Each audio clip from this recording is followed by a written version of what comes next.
Good morning, everybody. It's Meg from Books Off the Beaten Path, and this is a really early morning book review. As you can see from my face and my clothes, I have just woken up. It is 3:30 in the morning. I can't go back to sleep. So what the heck? I thought I would do a little early morning book review for you. Excuse me. Take a sip of coffee.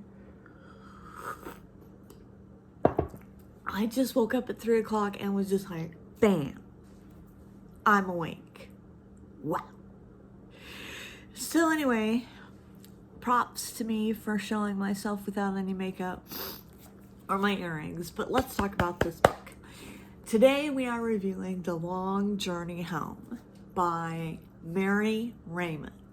Now, I don't know if that's a pseudonym. It probably is, because of when it was written. It was written in January 1967, and at that time they had a lot of ghostwriters out there. I mean, there could have been a real Mary Raymond. I haven't looked it up yet. Long story short, I really enjoyed this one. This one was a page turner, and it was logical, and it was creepy, and it was fun. So basically what we've got is this woman who's been married to a very short time to someone who reads very much like Prince Harry. He's got red hair and he's very wealthy and he goes around, racing around. He's never still. He's also doesn't have a lot of fidelity for the marriage and everything, and gets her pregnant. They do get married. And he gets her pregnant and then gets angry that she's pregnant. So he goes out on a drive in his fancy sports car and he gets killed in an accident. So her name is Kathy. And Kathy doesn't know what to do. She just doesn't really have any family. Her mother's passed. She just doesn't know what to do. So she gets a letter. Sorry for my sniffing. It's probably because it's 3 in the morning. She gets a letter from his family in England, and she's living at the time in Italy. That's where she met him, in Italy, but she's actually English. So she gets a letter from his family saying, come over, we'd love to have you, and everything like that.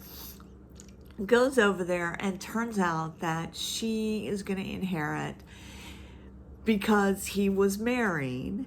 And, when he died, it goes to his wife. She's going to inherit this huge estate and tons of money.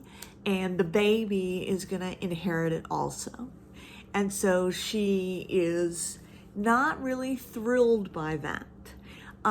She's never really, of course the money is nice, but I thought it was a very realistic rendition of, what am I going to do with myself now?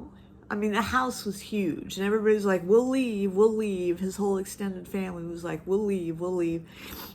And she's like, no, you don't have to leave. It's a huge house. We can all live here together. And maybe she's found some family. Maybe it's going to be nice. Well, she gets a letter left on her dresser that said, you better leave. Nobody wants you here.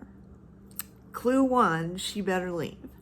So then there's a series of mishaps that go on, a series of near accidents. It's one of those things where it's very Mary Stuart-like, where the person that she is attracted to, she's actually kind of afraid of. I don't know, it was just a page turner. It took me maybe 3 days to finish it. It was a wonderful book. I thought it was really good. I gave it 4 stars. It had a lot of good Gothic elements, but my heroine was smart. My heroine was realistic, and that was very refreshing. She did not, I'm going to give a spoiler here, she was not thrilled about being pregnant. Let me put it like that. And I found that, I don't want to say refreshing, but I found that really interesting from the point of view of 1967.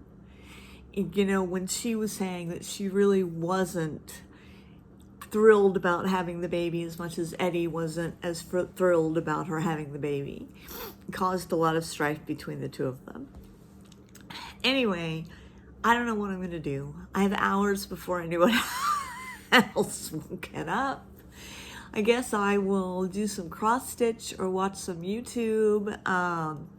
Sorry that I look like this, but I did want to get this book review in before I left for Dallas for my son's wedding, which will be day after tomorrow we leave.